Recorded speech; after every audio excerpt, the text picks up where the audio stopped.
No one else? Then let's go on to the next main speaker, the Leader of the ND Opposition. Thank you very much, Mr. Speaker.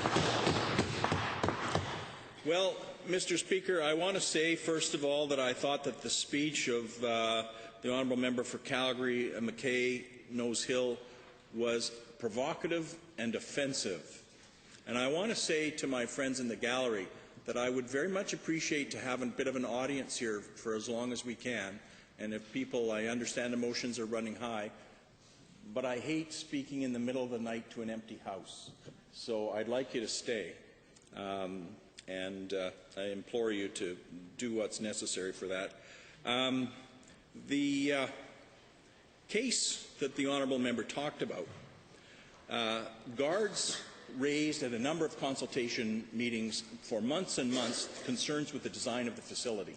And they were ignored. And when they actually were in the facility, they found that there was, in fact, glass barriers that were not shatterproof, that didn't protect them. And they raised that, and they were disciplined for doing so. And that gave rise to the type of mood within the facility.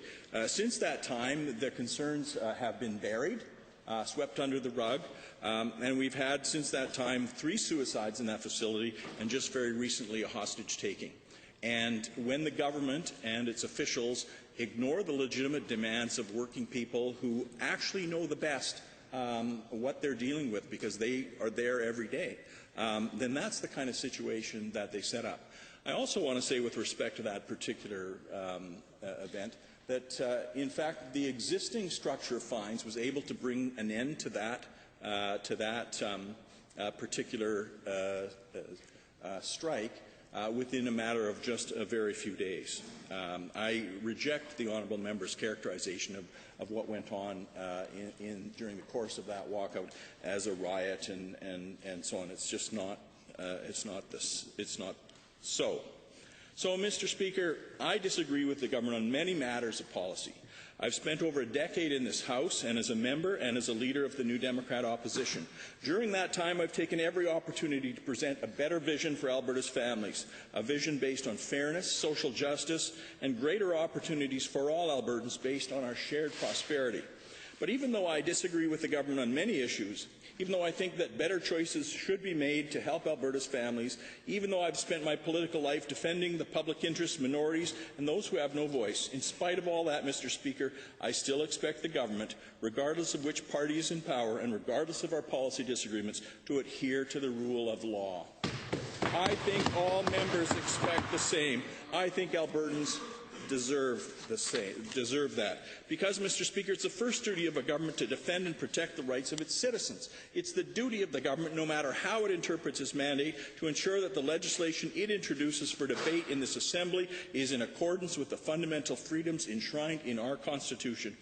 In short, Mr. Speaker, it is a duty of the government to create laws that also uphold the existing laws of this province and country. Mr. Speaker, I disagree profoundly with the government on Bill 45.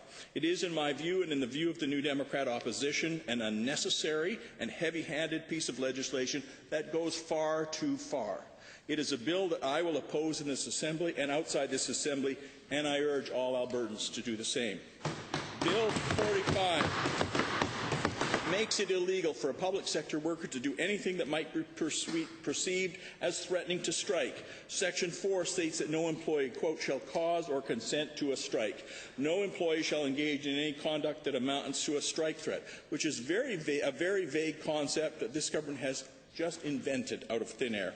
Under this bill, no person, no Albertan that is, shall counsel anyone to engage in any conduct that could be perceived as a strike threat. I say perceived, Mr. Speaker, because that's how strike threat is defined in Bill 45. They've invented a definition. A strike threat is, according to this minister's bill, any act or threat to act that could reasonably be perceived as preparation for an employee strike.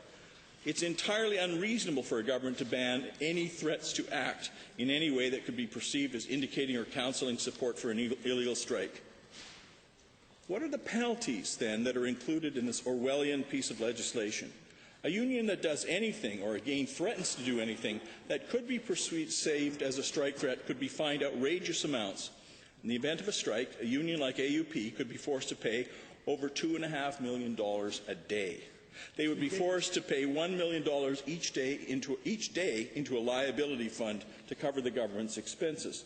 They would be fined an additional $250,000 and $50 for every member of the bargaining unit every day.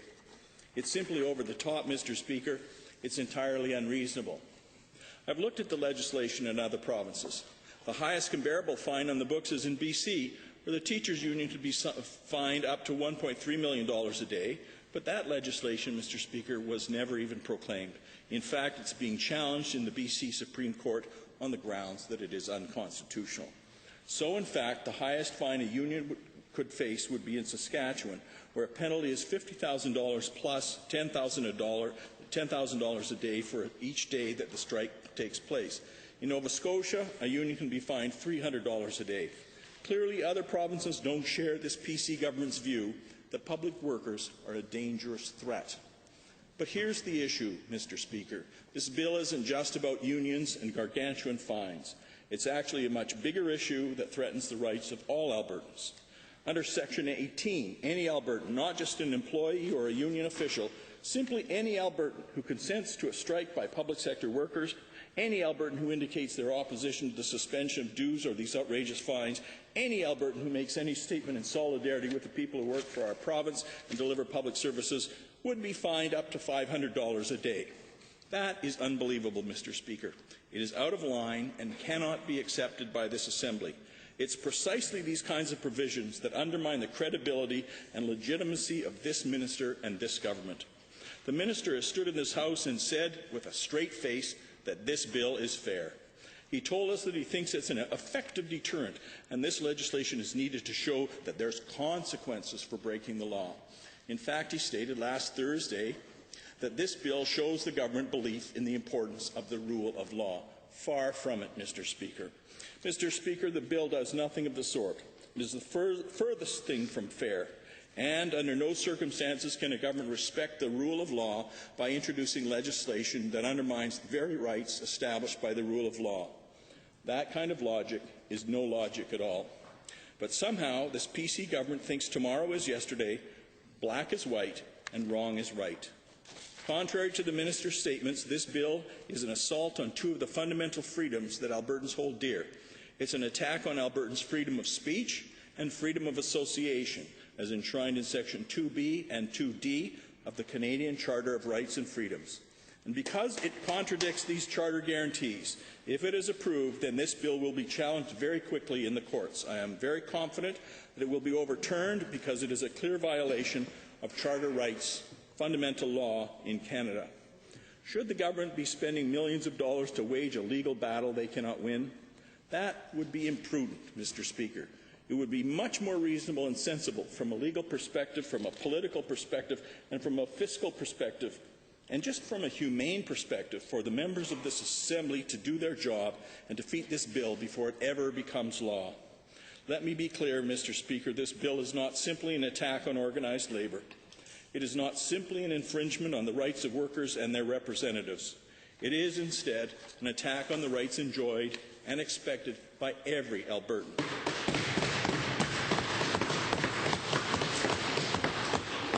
In fact, Bills 45 and 46 are two variations on one theme.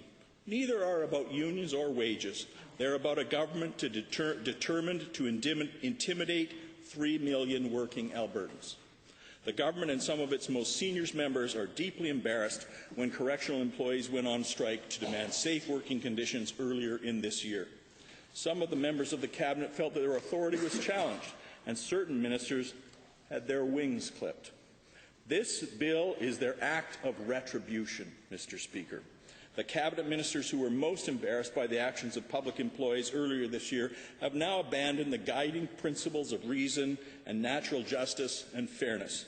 They have crafted a bill that is dripping with testosterone, Mr. Speaker. This bill is the product of their own insecurity. Members should open up this bill, flip to page 4 and page 6 and page 24, and you will find in these pages a government prepared to force its employees to work even when they're not safe. You will see a government that does not respect the fundamental rights of the people of this province. You will find a government that is out of control. Mr. Speaker, Albertans have the right to freedom of speech. They have the right to freedom of association. They have the right to go to work in the morning and come home safely to their families at the end of the day. And they also have the right to stand up for those rights and for their government to do the same. But this bill shows that this government cannot be trusted to defend those Albertans' rights and Albertans' safety. When unsafe working conditions result in a worker's death, the maximum penalty levied against the company is $500,000. The largest fine for workers' deaths and injuries in this province's history was $1.5 million against Sinopec earlier this year in the case of 2 workers who were killed and another 5 who were injured. When unsafe environmental practices result in charges against a corporation, the fines are often in the mere thousands of dollars. The single largest fine was levied against Syncrude, which was charged $3 million in the infamous case of ducks being killed in the tailing ponds. However, the median value of environmental fines in Alberta is just $4,500. Half of all fines for environmental crimes in this province are less than $4,500. But under this draconian bill, a public sector union that goes on strike or just threatens to go on strike will be charged millions of dollars per day. It's a greater crime in the eyes of this government for workers to stand up for their right to work in safety than is the death of a worker due to a company's negligent and unsafe working conditions. Mr. Speaker, that is just unacceptable. I will ask today, and I will ask it tomorrow, and I will ask it of this government at every opportunity. Why are you more concerned with penalizing workers who stand up for their rights than you are with punishing unsafe working conditions? You can answer that question now, or you can answer it during the next election. But either way, you will be held accountable for the decision to enact this unnecessary and unprecedented piece of legislation. Even though the government has invoked closure and will limit public debate of this bill, we will do what we can as New Democrats to slow this bill down and to defeat it. At every stage, we will ask for recorded votes so that Albertans can see which members stand up for the rights of Albertans and which members silently allow this legislation to be approved. Mr. Speaker, I am opposed to this bill. We are determined that this bill should be defeated, and if not, then overturned by the courts or by public opinion. And I am prepared to resist this bill in order to defend the rights of all Albertans to freedom of speech and freedom of association. Mr. Speaker, I will not be bound by the provisions of this bill if it is passed into law. Thank you, Honourable Member. 29-2A is now available. The Honourable Member for Airdrie. First of all, I want to thank the member from Edmonton Highlands Norwood for that passionate speech. Obviously we have a few policy differences between our parties in a couple of areas, but his passion and what he believes in he clearly wears that on his sleeve, and we need more representatives and politicians like that in this legislature. My question is a simple one. My biggest concern with parts of Bill 45 are particularly the issue dealing with freedom of speech, freedom of conscience, freedom of assembly. I'm worried about how this will be applied, specifically, if there was somebody that was a member of the of AUP, for example, and they were to say phone in to a talk show or something like that and express outrage. They weren't in the union leadership, but they were just saying, this is ridiculous, we should strike. Said something like that to a call-in show or something. Under this law, it seems to say that they could be fined, that they could be subject to a very grievous fine for that. That would constitute a threat. Is that how you see this reading, or what limitations is this putting on the free speech of Albertans, regardless of whether they're a member of the union or not? Honourable Member Highlands Norwood. Thank you very much, Mr. Speaker, and thank you to the Honourable Member for Airdrie for that question. Yes, I do think that the bill gives very broad powers and not well-defined criteria for charging anyone. It is very open-ended and would depend almost entirely on the discretion of the government which individuals might be charged for which types of comments. But any comment that might indicate that the only way out for union members in this province, given this legislation, their loss of collective bargaining rights, their loss of the right to strike many years ago, and now their loss of rights to binding arbitration, that their only recourse might be to resort to an illegal strike or civil disobedience, could result in an individual member of this community, whether or not they're a member of that union or not, being charged and subject to a fine of up to $500 a day. So the question is whether or not we can, or we should, trust this government to exercise its authority in a judicious way.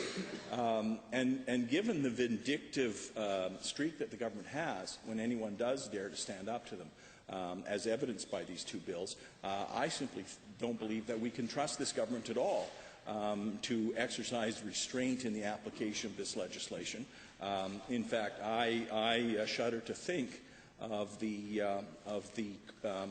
impact on people's rights to organize, their freedom of association, and their freedom of speech. And it may, I suspect that this bill will eventually be overturned in the Supreme Court, but that is a period of several years before we get through all the stages ultimately to potentially to the Supreme Court of Canada. And so in the meantime, you know, you've given people who've shown themselves to be mean-spirited, vindictive, and just plain nasty the authority to fine people for exercising their freedom of speech. Thank you. Calgary Mountain View, followed by Rimbey Rocky Mountain House Sunday. Thank you, Mr. Speaker. I too want to congratulate the Honourable Leader of the Third Party for his eloquent expression of what many Albertans are now learning. My question is simple. Why do you think the Minister of Human Services, the member from Edmonton-Whitemud, is in such a hurry to get through this bill? What could be the motive for trying to rush this important bill through? Honourable Member. Thank you, Honourable Member. And just a minor point of correction. We are not the third party. You are. We are the fourth party, unfortunately. Mr. Speaker, we used to be the third party, and then look what happened over there. Anyway, Mr. Speaker, you know, it's far for me to fathom the mind of the Honourable Minister, someone I thought I knew. But I can't understand for the life of me that if they do understand the legal and labour implications of this, they certainly don't understand the political implications. Thank you, Honourable Members. 29-2A time has expired.